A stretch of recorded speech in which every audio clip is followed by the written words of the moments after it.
Good morning to everyone. Basically आप सोच रहे हो कि आज इंडियन मार्केट जो है इतना अप क्यों है, राइट, या फिर गैप अप मार्केट क्यों ओपन हुआ है। तो रेड सी अगर सबसे बड़ा फैक्टर, अगर आपने प्रीवियस वीडियो मेरी देखी होगी, राइट, अगर आप स्टे अप टू डेट रहते हैं मेरे साथ, तो देखेंगे कि क्रूड ऑयल, राइट, कितना है 6.16% डाउन है, जो कि एक बेटर साइन है। और यूएस ने फर्दर ये कहा है कि हम अब कॉन्टिन्यूसली अटैक नहीं करेंगे। हालांकि इस पर हम ट्रस्ट नहीं कर सकते, बट एज ऑफ नाउ ये हमारे सामने चीज़ एक फैक्टर दिख के आ रही है। अब यहाँ पर एक चीज़ तो हमारे को समझ में आ गई है। अब क्रूड ऑयल के डाउन होने से बैंकिंग सेक्टर के लिए एक पॉजिटिव आउटकम आया। इससे क्या हुआ कि इंडियन मार्केट के पॉइंट ऑफ व्यू से अगर आप देखेंगे आज का इंडियन मार्केट, तो राइट क्या है, राइट, कितना 1.21%, यानी कि अगर आप गिफ्ट निफ्टी के पॉइंट ऑफ व्यू से देखेंगे कि हम लोग इतना पॉजिटिव थे, राइट, यहाँ पर। और सेंसेक्स को अगर आप देखेंगे थोड़ा सा ऊपर में दिखाते हो यहाँ पर, राइट, 0.87%, राइट, 88%, तो इतना मार्केट हमारा अप था। एज इज जो इंडिया विक्स का कंसर्न है वो मैं आपको पहले बता चुका हूँ, वो ठीक है।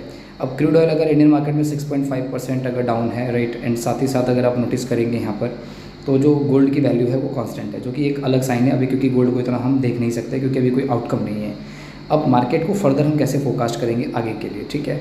तो आगे के लिए जो हमारे सामने सबसे इंपॉर्टेंट चीज़ है वो दो चीज़ है कि इंडिया के पॉइंट ऑफ व्यू से इवेंट्स क्या हैं। तो इंडिया के इवेंट्स क्या हैं, तो देखेंगे अगर आप, आज मंडे है, एक PMI आया है, राइट, परचेजिंग मैनेजर इंडेक्स जिसको हम बोलते हैं। एंड सबसे इंपॉर्टेंट इवेंट जो है हमारा वेडनेसडे को है, दैट इज़ कॉल्ड हमारा RBI का रेट ऑफ इंटरेस्ट का डिसीजन, ठीक है।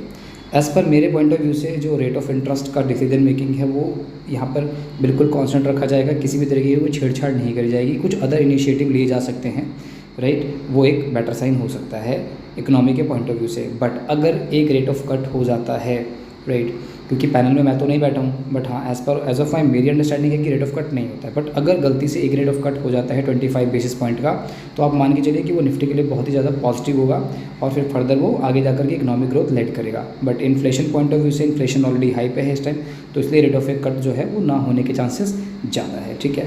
तो ये तो हमारा यहाँ पर सबसे इंपॉर्टेंट चीज़ है जो RBI का रेट ऑफ इंटरेस्ट का डिसीजन है, उस टाइम के बाद की बात हो रही है यहाँ पर। एंड अब हम साथ ही साथ अगर चलते हैं यहाँ पर, तो यहाँ पर एक चीज़ और ऑब्जर्व कराता हूँ, ठीक है। ये देखिए, अगर आपका फोरकास्ट के हिसाब से, तो हमारा क्या है, कांस्टेंट है पूरा का पूरा पैरामीटर यहाँ पर, ठीक है। तो ये हमारा पूरा का पूरा। अब इसके साथ साथ करेंसी का एक बार भाव देख लेते हैं कि करेंसी मार्केट का रेट क्या है। तो करेंसी क्या है, अपने 95.8 पे है और ये ऑलमोस्ट यहाँ पर स्टैग्नेंट हो चुका है, ठीक है।